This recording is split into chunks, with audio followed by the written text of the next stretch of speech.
is Tanya Thompson from Of-CourseOnline.com, and I hope that you're doing fantastically well. It is our first live video for 2021.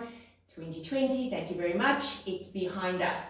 I think that you saw the post that we did yesterday and the day before, where we were talking about the TFL and the glute med and what the relationship is between these two.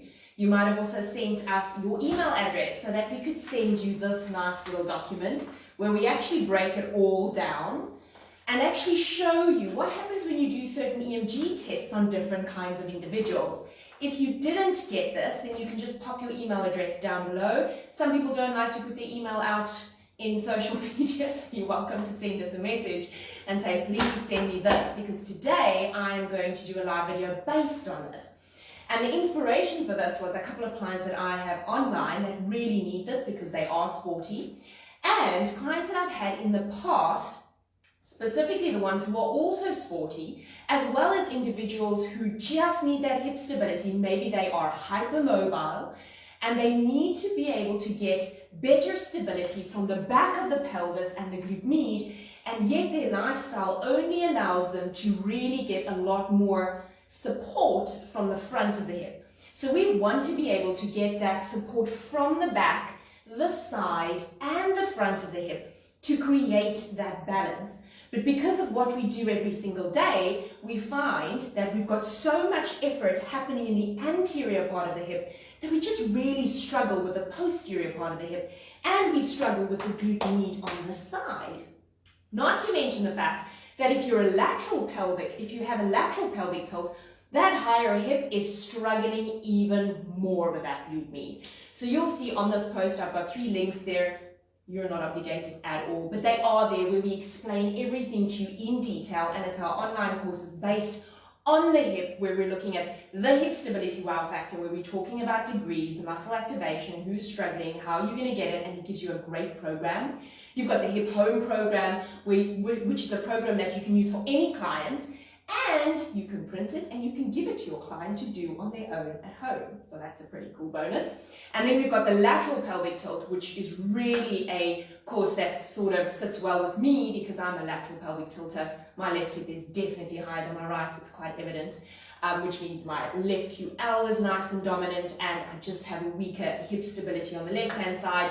And what does that mean? That means when we actually start doing any kind of sports, like if I start running, I have a definite sensation of my left hip saying, I'm here. Either it's something in the front of the hip or it's a little bit on the side. And when I overdo hip stability exercises on my left hip, it tends to create bursitis that lasts for too long to my liking. So I know that when we're talking about lateral pelvic tilts, we have to take care of the higher hip because we tend to want to go, it has to get stronger. So we have to load it more and do more repetitions and less on the other side. But that sometimes has its own consequences. But today we're looking at the glute med versus TFL. And I was trying to think, like, how would I describe this? Because it sounds so glute med and TFL. And the best way I could think of it was the person in the crowd going, yeah! And the person in the crowd going, oh my word, please nobody see me. So I thought to myself, okay, so the TFL must be the extrovert, and the glute med must be the quiet introvert, the one who's actually really got so much to say, but is not really confident enough to say it, or doesn't want to say it, or just feels like it doesn't matter, nobody needs to know what they're thinking. And the extrovert that feels like everybody should see them, know, and hear what they have to say, and they love being around people, and they love being in the front and in the action. So that's pretty much how I sum those 2 areas up. But then I wanted to break it up into different sections of what we would do to actually assist clients who are struggling with a dominant tensor fasciae lata versus the good hip stabilizers, which is the glute med, definitely also the glute med. And let's not forget your glute max. Especially when we're increasing load, we need that glute max to also give us that good pelvic stability, that good hip action when we're moving. And often I feel like people are loading the glute max too little in order to get it to fire. And you'll see I've written in here, when is low load good and when do you actually want to increase the load? I also based this on EMG tests that we had done where we were actually looking at TFL versus glute med. And the results were really, really interesting. And we're going to go through that as well, because what happens with one individual does not necessarily happen with another. And therefore, you can't say everybody in the class, you are going to feel it exactly the same way, because our bodies are different. And that's what I've always been saying all along on all of our courses. We can't put the whole billions and billions of people into 5 boxes for postures. And we also can't put those billions and billions of people into the same programs to increase strength in certain areas, because their bodies respond differently. So we're going to actually go through this. If you don't have it, let me know and I'll make sure that you get it. So the first one there said, when we look at the body moving, and I can't understand why our clients are always compensating. We have to understand that our body will always want to find the easiest route. Why are we going to make more effort? We've got so much effort going on during the day. The last thing that our brain is now thinking of is, what would the best route be to actually jump now? What would the best route be to sit now? So because of our own bodies, our own restrictions, our own flexibility, hyper flexible versus not flexible enough, our patterns look different. But we can actually assist a client in re-educating the pattern. And we've done this so many times, and we've had the most phenomenal results where people are saying, I feel better, I feel stronger, I don't have any more pains or aches or muscle spasms, just because I now understand how to move. One of my clients who was, I've given them all videos that they could do over December holiday, and she said to me, geez, the one thing that I loved the most about those videos was they were so educational. I was actually lying in there thinking about everything that you were saying, and I was making sure that I was really getting that form done beautifully, and I could actually feel that there was a difference in the way that I was moving and the way that I was thinking about my body. And this is how we develop that mind-body connection, is we actually give our clients tools. Because if you're an accountant, or you're a landscape architect, or you're a lawyer, or you're working in the office, you're not a body professional. You don't know how it moves. You just move the way that feels natural to you. And what is natural to you because of your habitual movement patterns doesn't always mean that it is the best way. So we can educate our clients on how to do this better. When it comes to the TFL and glute med, exactly the same applies. You're going to be doing hip abduction, glute work, anything to get the hips stable. But when you actually look at their form and you go and you get an EMG and you put this EMG to use on your clients, you're going to see that the results that you think you're getting aren't necessarily the ones you were hoping for. So, right, it says there step 1 would be to understand your client's pelvic tilt. So we go through pelvic tilts all the time, but we always want to box people into a pelvic tilt and say, I mean, if you read the literature, it says anterior pelvic tilt. So there we are, we're in an anterior pelvic tilt. Tight hip flexors, you need to strengthen your abdominals, you need to strengthen your glutes. However, there are some anterior pelvic tilters that can quite comfortably pull their pelvis to neutral without any restriction over the front of the hips, and they actually have good hip flexor flexibility. So just because they stand in an anterior pelvic tilt does not mean that they are definitely tight here. You would actually need to test that. The anterior pelvic tilt also doesn't tell you what the true length of the hamstring is, because you have 120 degrees of hip flexion. So if you say that you saw that your client had nice long hamstrings when they were standing, it means they came to you and they started standing like this. What happens when we're in an anterior pelvic tilt that is important with today's video is an anterior pelvic tilt does favor your tensor fasciae lata, because your tensor fasciae lata also acts in hip flexion. So when we favor the TFL and we start doing all of our hip abductions, and you can, if you ever get anybody who can do EMG tests for you, go and do it. I've got people that do it for me and it's amazing. And when they start doing that abduction, you will actually see how much work is sitting in that TFL, which is fine if the same or an equal or fairly equal amount of effort was sitting in the other muscles that are also supposed to be doing abduction, and one of them being the glute med. So you want to know that it's actually kicking in fairly the same. If you ask your client to stand on one leg like this, you also want effort a little bit in the TFL, but you definitely want it in the glute med. And these EMG tests are showing us, but it's not sitting here in the glute med, it's actually really so much into the TFL. If the client stands in a slight anterior pelvic tilt and they start doing all of their abduction, and you don't say to them, listen, your abdominals are attached to the front of your pelvis onto your pubic symphysis. And when you contract them with a mind-body connection, you pull your pelvis through. So can you please pull your pelvis through to either neutral or even posterior, so that when you abduct, I can get more effort towards the back of your hip and less effort in the front, because all the effort is in the front of your hip. So that's an anterior tilter. A posterior tilter, which I am not, so my demonstration is poor. A posterior tilter comfortably drops with that pubic symphysis coming forward, the hip bones going back, or the ASIs going back, and they have flexibility over their hip flexors. Why? Because the hip flexors only have, or the hip extensors, sorry, only have 15 to 20 degrees of hip extension before they're at their maximum range, which means the hip flexors only have that minus 15 to 20 degrees until they're at their maximum range. So when you stand like this, the hip flexors are definitely lengthened, because you're in about, let's say, 7 or 8 degrees of hip extension when you're in a posterior pelvic tilt, which means you've gone past halfway of how much is needed to stretch a hip flexor. So when they relax in a posterior pelvic tilt, you'll see the glutes drop. A lot of the times there isn't a lot of tone in the glutes either, which means that they're also struggling to activate and struggling to kick in when you start giving them exercises. So when they're dropping in that posterior pelvic tilt, the only advantage that they have is that the TFL isn't constantly holding them into that hip flexion, and it's not constantly working a lot or more than what's happening at the back of the hip. However, a posterior pelvic tilter who loves to sit a lot or sits a lot in the office, they also tend to tighten up in the front of the hips.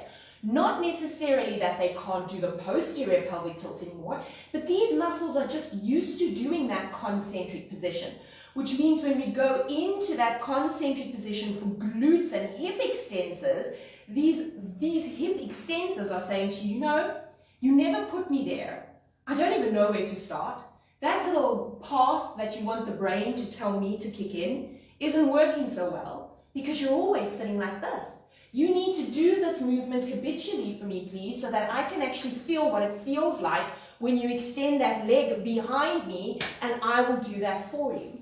So the posterior pelvic tilters don't have that massively dominant TFL unless the glute med is really, really weak. And when you start doing abduction, that TFL says, well, you know, geez, this guy's struggling so much, I might as well kick in and do it for them. The problem with this happening is we know that from that TFL comes that wonderful ITB that comes here to the knee.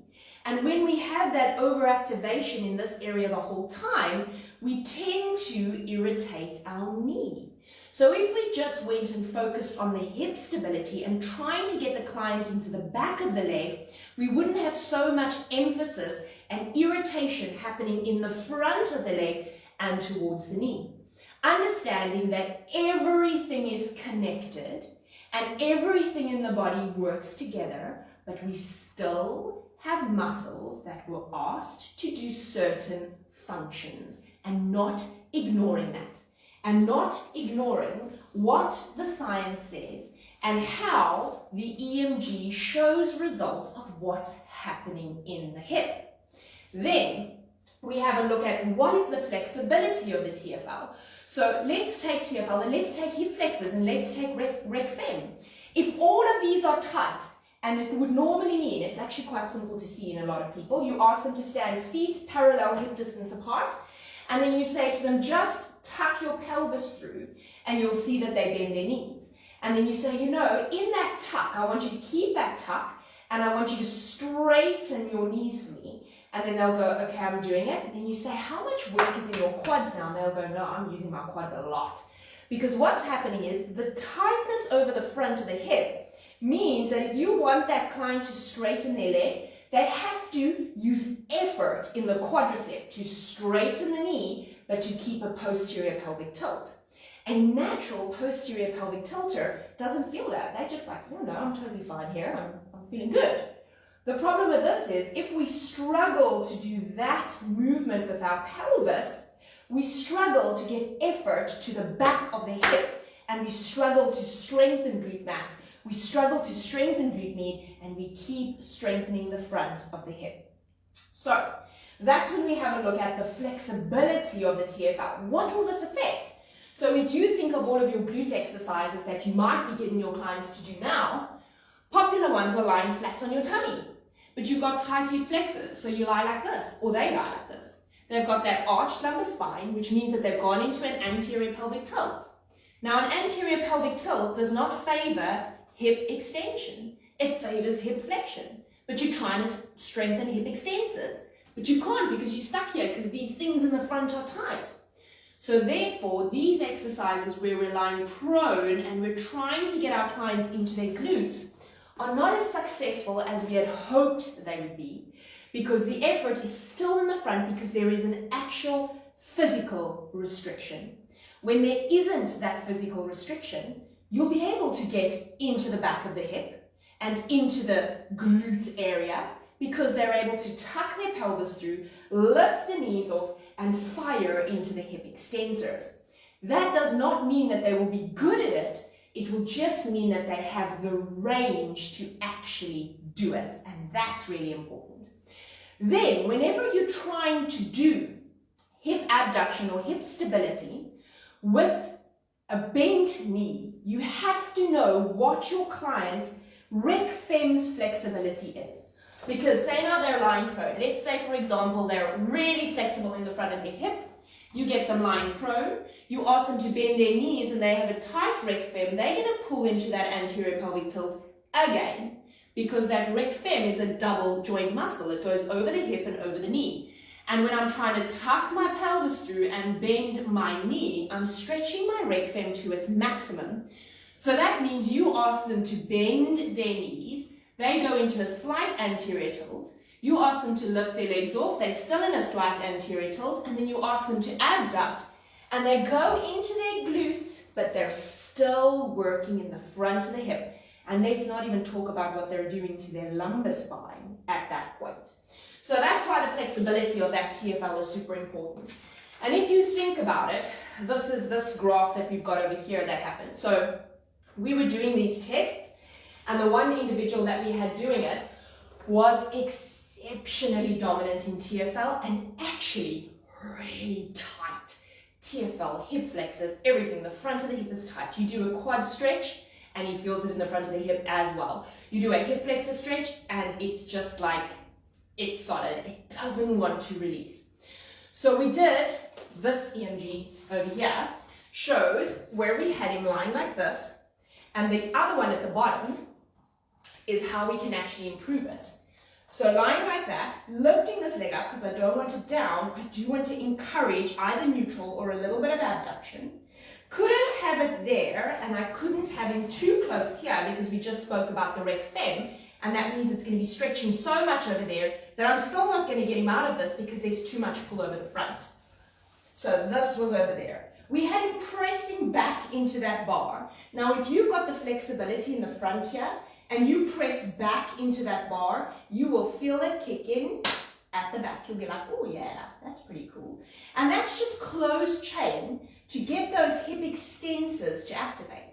But when you're really tight in your TFL or in any muscle, it becomes like a spring, a tension for the antagonists to work against.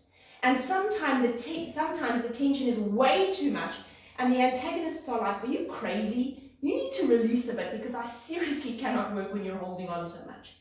So when we were doing this abduction, that should be totally into that glute med as well, we were just getting TFL spiking like nobody's business. You can't ask him to tuck his pelvis because he can't tuck the pelvis because there's that restriction over the front of the hip as well.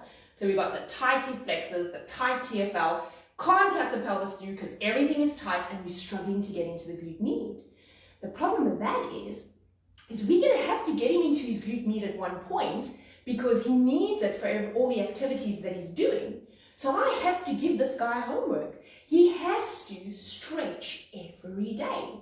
Now, there's so much stuff that we read about stretching, and I've recently been working with somebody specifically on opening the chest out.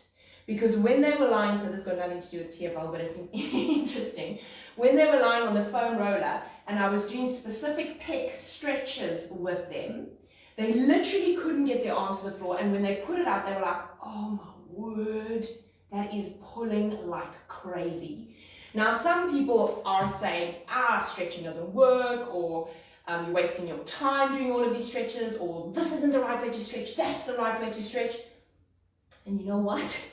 Coming from a dancing background and knowing how we stretch and working with clients for so many years, it's all about consistency. If you want to get flexible, you don't stretch once a week. If you want to tone your arms, you can train them once a week and you'll look better in 3 years' time. Same thing with stretching. You stretch whatever really needs to be released every day. Have one day off. But at least once or twice a day, you need to stretch the area. Why do we need that flexibility? Because without it, I cannot get my antagonists into their most concentric form. So if I'm so tight here, that's why I can't get here.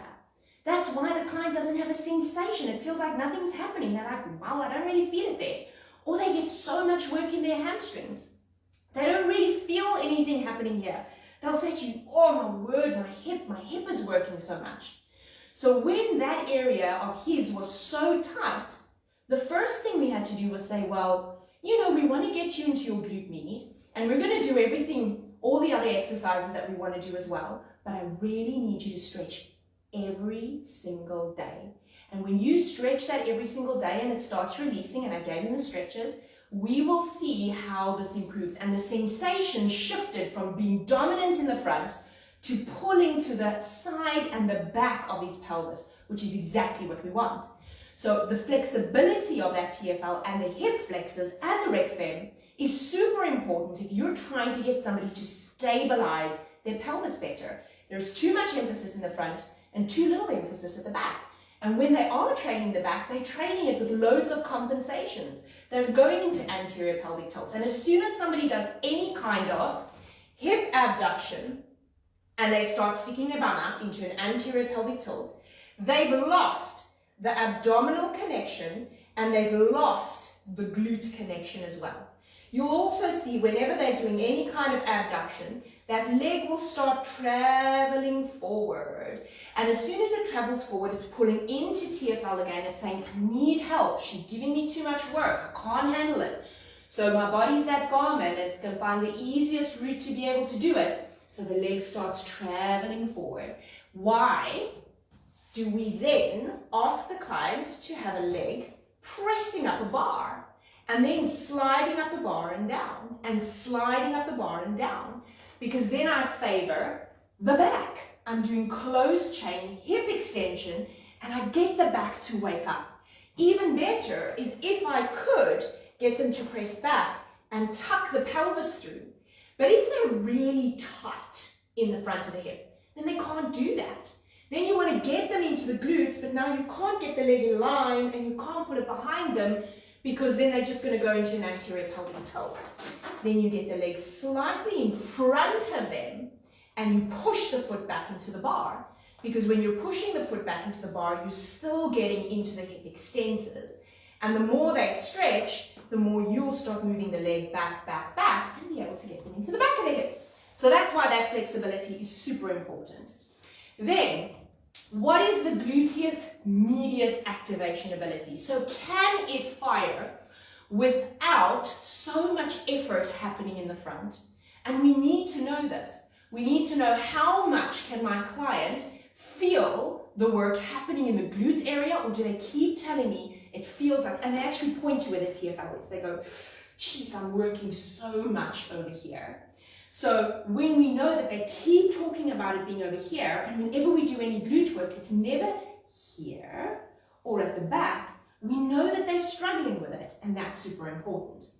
What is the client's habitual movement patterns? This is easy. If you sit for a long period of time throughout the day, you're behind the desk, you're going to love sitting in your hip flexors because you do. You're in hip flexion, so they love short, and they literally do start shortening. I'm testimony to that from sitting behind a PC and writing too many manuals. So it does start tightening. The more it tightens, the more we struggle there.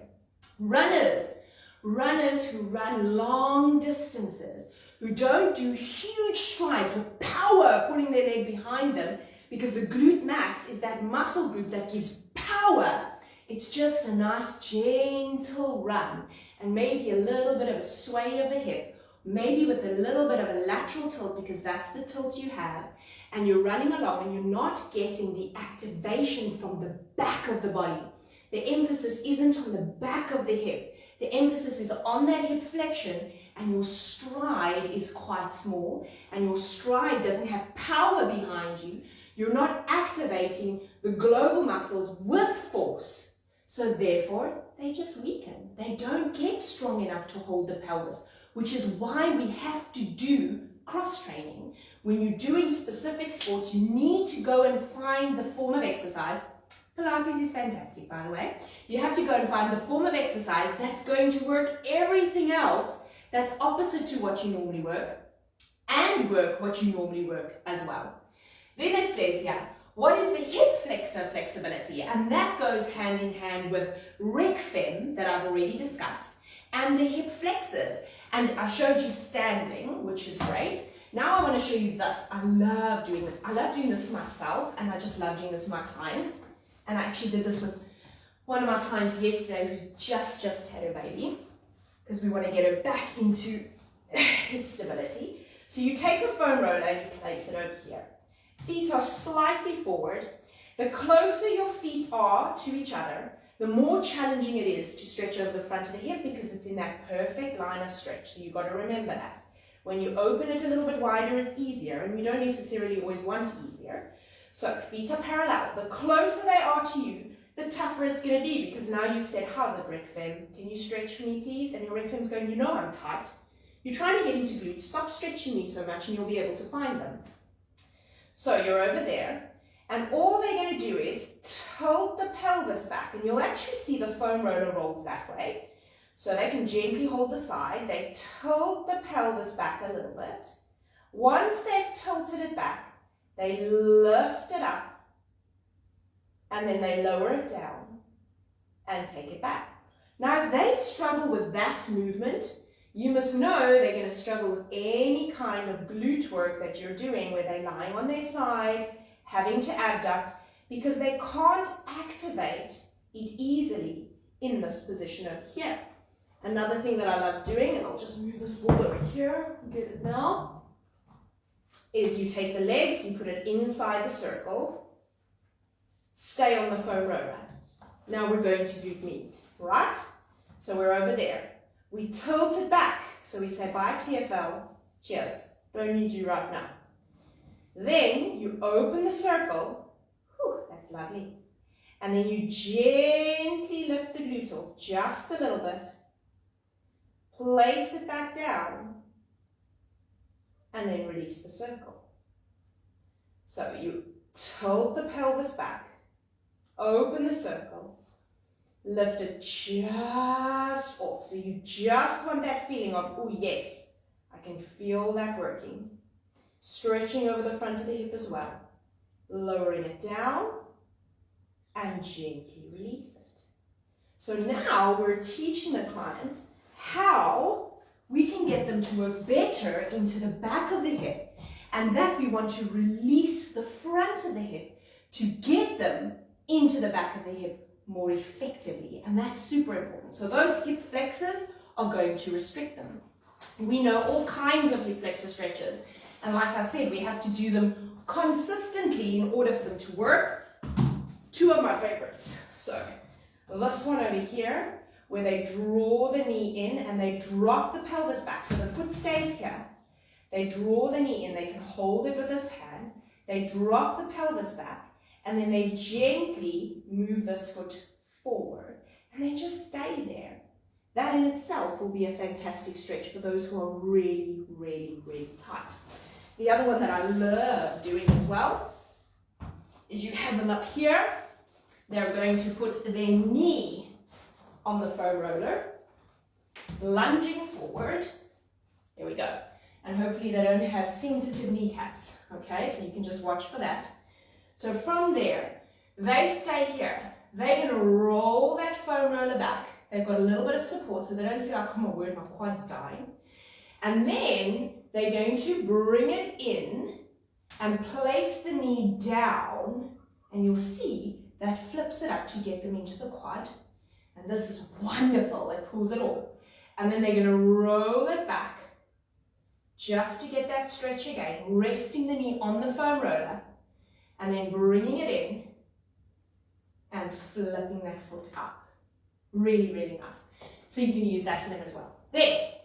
It says here, what is the hip flexor flexibility? So if it is flexible enough, then you know the only challenge that you have is to wake up the glute med, because you know that the TFL won't necessarily work as hard as it would if it was a client who was really tight in their hip flexors, which would mean they're in an anterior tilt. But remember I said, not all anterior tilters are so tight in their hip flexors, because it depends on what they do every day, what genetics they have, what exercises do they do. Maybe they stretch a lot, maybe they're doing yoga, maybe they're really flexible, but they just relax in an anterior pelvic tilt. And then this one, are you using no load, and are you increasing the load, and are you doing isometric and isotonic training? So let's put that aside. So the low load work is great when we're trying to develop that mind-body connection of where it is and how it should feel. So if they're over here and we want to develop that mind-body connection, say we've got the leg here, and we want them to open it out, and we want to teach them, listen, don't roll this top hip back, don't go into that anterior tilt. So I need you to hold your abdominals. Think of sending this hip forward. I always say to my client, send your hip forward as you open that knee out. And then you'll feel there's way more effort at the back. So now I've educated them on how to do it. And we'll do a couple of these because we want to wake it up and just say, okay, that's where it is and that's how it feels. Maybe we can get you to do 20 reps, maybe 30, maybe 40, maybe 3 sets. Then you bring in closed chain work, which is where we press it up against something in that hip extension, and pressing up against something just encourages or says to the back, which is the glute max, and more glute med as well, because glute med is a little bit more back onto the pelvis, that guys, I'd love you to rather work than everything here in the front. So that's why we encourage that closed chain work as well. The low load work is excellent when we're just trying to wake things up. So if we think about hip stability exercises, we know the clam, everybody does it, where we put our feet on top of each other like this, and we open it out. Okay, it's great. But when you're really tight here, they feel so much effort over there. They really do. They feel a lot of effort over there. So you could possibly have the feet pressing up against the wall as they open out. Incorporate closed chain. When they open, there should be something that's stopping them there. So we love to do it like this, in the circle, opening it out, and pressing up against that circle. Now, we know they might want to go into an anterior tilt. So why don't we just ask them to do a posterior tilt for us now? A person with a tight hip flexor will probably be able to do the posterior tilt here because I'm in hip flexion. So I'm not in neutral and then saying tuck your pelvis through and they're like, you crazy, I'm too tight. So they're in hip flexion there. Here they do a slight posterior tilt and then they open out and there it becomes closed chain. Oh, that works. And then bring it back down. And opening it out, keeping that and bringing it back down. Now I know that's not a neutral pelvis, but we are talking about people who are struggling to get the effort into the back of the body. So there was something really great that I did with one of my clients yesterday. So he is not tight in his hip flexors. He's actually quite flexible, does a lot of running, ice hockey, all those types of things. Let me first show you without this because I added this afterwards. He was like, oh my word, you're crazy. So I did it. I want you to strengthen the hip in general, because we're talking about let the whole thing be strong. Because something we actually hardly strengthen is hip flexors, believe it or not. They become tight and overworked, but it doesn't mean they can handle lots of load, exactly the same as the glutes. But when we're doing hip stability, we're always struggling with this side. We're struggling with the glutes to kick in with hip stability. So I had him here, I want you to do pelvic stability, hip stability, all at the same time. He had to have his arms up. The one leg was up to 90 degrees. Abdominals had to hold the pelvis still. The other leg lifted up to 90. It extended out to 45. So there's my hip flexor working, my abs working. Then he had to bring it in. Now the abs had to hold the pelvis as he placed the leg down. And then he had to hinge his pelvis up, bring it back down, and repeat. So we were working one side at a time just to find that stability in his body. And we're strengthening the hip, front, side, and back. We did a couple of those. Then I had him do this. So now we're into his hip flexor again. But a lot of pelvic stability here and a lot of ab work. And then he brought it in, placed it down, hinged up, and he had to pulse over here. Just getting into those glutes. And lowering it down to repeat and to do it on the other side. Did well. I was like, fantastic. Now let's work. He was like, I'm always too mad. Right. So we did exactly the same thing. He had the one leg up. This leg came up. Here we were going hip extensors working here. Hip flexor working here. Bringing it in. Placing it down. Hip flexor. Hip extensor. So now we're adding in load. But what are we looking for? We're looking for those square hips. We're looking that the one hip isn't dropping. We're looking that the knee isn't necessarily opening out or dropping in. So I want that alignment to stay exactly where it is. I'll actually take this off first. Then another thing that's really fantastic for this is, so I've said when you lie on your tummy, it's really difficult for a lot of people to lift their legs up without pulling into their lumbar spine. So they struggle with that, especially when they're tight in the front of the hip. So we have to have their legs hanging off of something, but also not ridiculously hanging off, because then they're still going to use their back. So this is awesome. You relax over the ball, all right? And you can actually allow your spine to take the shape of the ball. You then ask your client to take their pubic bone and to push it into the ball. And how am I going to do that? Abdominals and glute.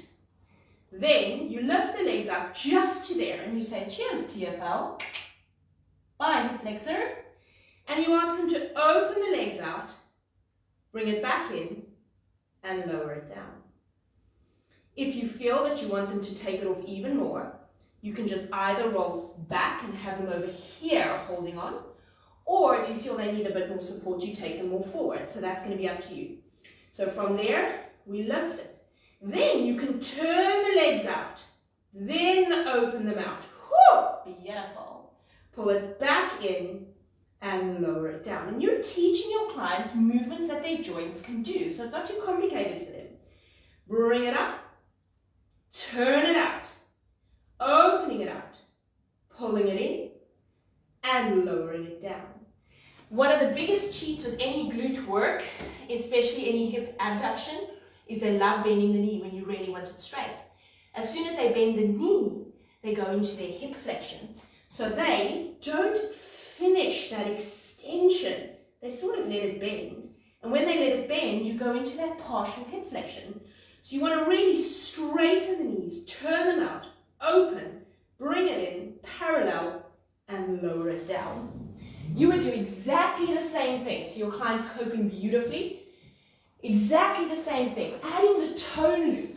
So you add the tone loop, and the lower the tone loop is, the more challenging it's going to be. So if you want to give them bursitis after the first session, you put it over there. And also depending on how tight the tone loop is. But I would generally start with it just under the knees. Here is maybe a bit too easy, but just under the kneecaps would be good for that exact exercise. Then you would do your normal exercises where you actually have them standing. Now we want to eventually load it. So these are low load type of exercises because they're just working with gravity there. And then you're adding in a little bit of this. But eventually you want to start loading the glutes. When you see that they can feel the effort at the back with the low load stuff, you can then go to the high load stuff. But here's the thing. Sometimes they're still struggling to feel the effort at the back of the pelvis and just a little bit to the side of the hips where the glute med is with low load work. And then you can say, well, you know what? Today I actually think I want to try high load work. And let's see how the high load work goes. And then you've got your bars that you've got in the gym and you have them doing squats. And when those bars are heavier, they will kick into the glutes at the back because they are going to have to fire because they've got all of these fibers for the weight that you're busy picking up.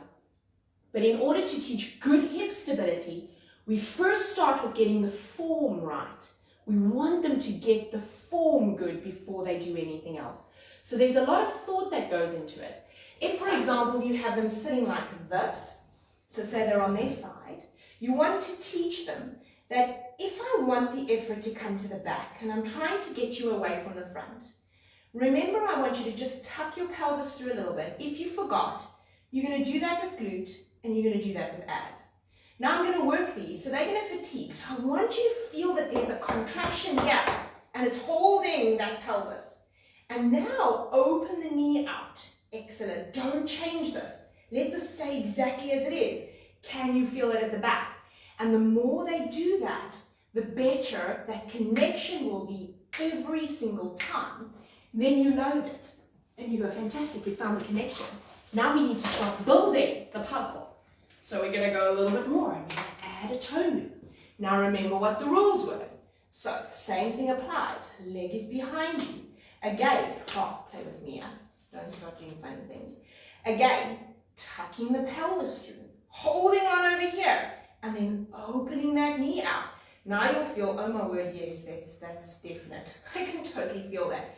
And then you're going to start increasing this, but the effort is at the back.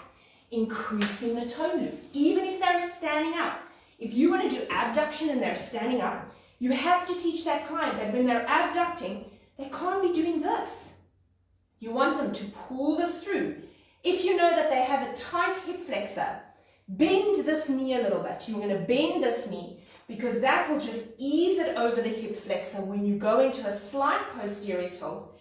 And then you can abduct, you can reach diagonally to the back, you can reach directly to the side, you can go diagonally to the back and turn it out and emphasizing this hip to come forward. You can have them going down into a squat and then coming up, slight tuck there and extending the leg back and down into a squat and coming up, slight tuck, bend knee and extending the leg back. The question is does it take a little bit of mind-body connection? Absolutely. Does it take us understanding all the compensations that can happen and what the results would be? Absolutely. We want to be able to teach our clients not just how to move, but we want to teach them what their body is made up of and why, or what we could do for them to improve the way that they're moving and why are they struggling so much with this exercise. And they really appreciate it if you can give them all those little pieces in between. So if you have a look, if you don't have it, just put your email below and we'll send it to you. Isometric and isotonic training. So the isotonic is static. That means allowing them to do, let's say for example, that where I had my pelvis on here, or anything prone. Let me tell you this, EMG shows fantastic glute activation when you are prone. Obviously you have to have the hip flexor range so that you don't do this when you're actually doing it. You can actually pull the pelvis through using the abdominals and the glutes and then lift the knees off without just collapsing in your back every single time. But this showed fantastic glute activation, which is why I then did it over the ball for the people with the tight hip flexors. So they can be there and opening out and bringing it in and opening out and bringing it in. Great. If you have a TRX, I love a TRX. I do have mine. I should actually just put it up. So if you have a TRX, you put your legs inside the TRX, let's say mine are in. You hinge up in the TRX and you slide, you turn your legs out and you slide them out. You glide them out to the side. And just over there, you're going to get fantastic glute med work. And you keep those legs wide and you keep that pelvis high, and then you lower and you lift. And by the way, it works with the foam roller too. Lower and lift and lower and lift. But keeping that lateral, keeping those legs open, keeping the pelvis high. When they get to the top, you'll see they're going to want to arch their back. So they're going to be like, this is going to kill my glutes. This is getting into that glute med. And you're going to emphasize, pull that pelvis through. Give me a little tuck. Because that little tuck is just going to cement that little contraction at the back. And I know we've learned neutral pelvis, but it doesn't work always. That's for specific things, and other times our pelvis was made to tuck, and our pelvis was made to go into an anterior tilt as well. Right, the last graph that you see over there is, look at that fantastic result. So, the first image over there is showing you a massive spike in the blue, and the blue is the TFL, doing that side line. Normally, like your clients would do, open and down and you know how they do it? Then we did push the heel back, tuck the pelvis through, abs holding on, dig the heel in, and then open out. The same applies for a straight leg, pulling it back, turning it out. Okay, so you pull it back, you turn it out, you press it against the wall. Just over there, the glute med will kick in, and doing that small movement over here on the pelvis, and then lifting it up. Oh, wow, okay, that's also interesting. And lifting it up, you'll get amazing into the glutes. Remember, whenever you're doing any kind of hip abduction or glute med work, this bottom oblique should try and stay exactly the same as the top one. Reason being, let me show you. If I drop this down, you'll see what happens to my greater trochanter. It protrudes. And when the greater trochanter protrudes, we've gone into hip adduction. And we're trying to do hip abduction. So just by dropping this side, they've taken effort away from the glute med. So they must stay up over there so the effort can be totally into the glute med. So that second picture shows, yes. Now it says sideline abduction, correction of compensation. So when people say, doesn't matter, the alignment doesn't matter, just let everybody move. And you look at this, I'm like, no, that doesn't make any sense. Because this told us every single time that when we were in alignment and we held the body in a good position and we cued the client and we told them what should be working and what it should feel like, we got number 2. And that's what we want. So we want people to be free in their movements, and I love it. I'm a big advocate of it, just letting everything go, swinging the legs. I mean, I came from a dancing background, so I do love like all this type of stuff. It's very cool for me. But when I'm looking at somebody and I'm trying to help them and I want to get them stronger in specific areas, then I'm going to come back to this type of stuff. And once they can do this, I'm going to get them to move all over the place again. So I hope that gives you a really good idea of TFL versus glute med. We're also going to be looking at pecs versus serratus anterior, my absolute favorite. We're going to be looking at glutes versus hamstrings. We're going to be looking at QL versus obliques, and we're really going to break it down because I really want this to make sense for you. And I think the reason why I'm so passionate about it is because so many years ago, I was like, please, can somebody give me answers? Because I feel like I'm just like teaching the same stuff and people are giving me feedback and I need more info. So this 20-year journey has brought us to just like keep creating more and more and more content. So I hope that helped. And you can save this video, you can come back and watch it as many times as you want. If you didn't get this handout, you can ask me for it and I'll send it to you. Remember, the body has so many complicated and complex areas in it. It all works together, but we must always remember that the bicep does this. The tricep doesn't do that. So let's not forget that. We can look at everything else and it's fantastic and I love it, but where does it all start? And what starts these movements and what integrates and where are the antagonists and how do they relate to the agonists and the state of the antagonist, how would it affect the agonist? And when you start designing your programs like that, and there's like so much intelligence going on in your brain, it's so rewarding, and you feel like you've got this real purpose because you have a plan. That's what it is. That's exactly what it is. You have a plan in your head of what you're going to do with this client. And that means that you can teach them according to this knowledge that you have, the anatomy you have, and you become an intuitive teacher according to that client's body because you know what they're going to do. And you're thinking, I know that they want to do that now, so I'm going to cue them to do this, and they won't even go to that. I know that you're going to arch your back now, but you're not going to say, I know you're going to arch your back now. You're going to go, just pull that pubic bone through with your abdominals for me, please. Not because I know you want to go into an anterior pelvic tilt because of your tight hip flexors. You don't have to say that. You just become this intuitive teacher that gets the right cues to the right client. I'm teaching in 10 minutes. I hope that helps. Save it and enjoy it. Take care.